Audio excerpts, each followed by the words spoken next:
25 new Jaguar D-types to be built in original Le Mans specification.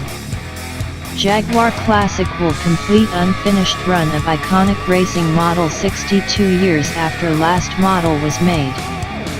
Jaguar Classic will build 25 D-type racing cars in original specification to complete a run that has remained unfinished since 1956.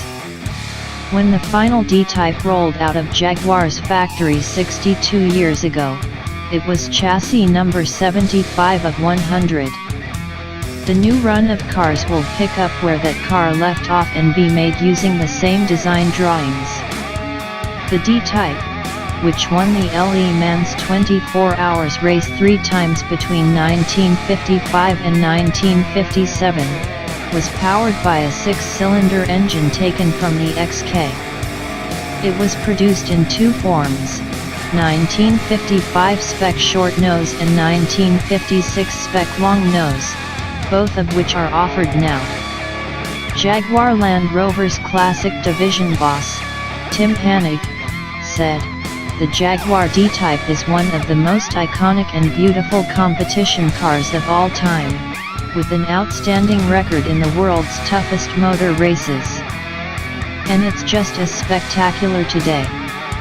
The opportunity to continue the D-Type's success story, by completing its planned production run in Coventry, is one of those once-in-a-lifetime projects that our world-class experts at Jaguar Classic are proud to fulfill.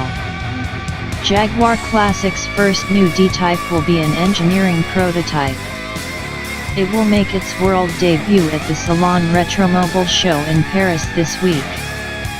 Pricing is unconfirmed, but Jaguar Classic models have previously commanded 7 figures. The D-Type is the third continuation car to come from Jaguar Classic. It follows 6 lightweight E-Types that were completed in 2015 and 9 XKSS examples that began production last year.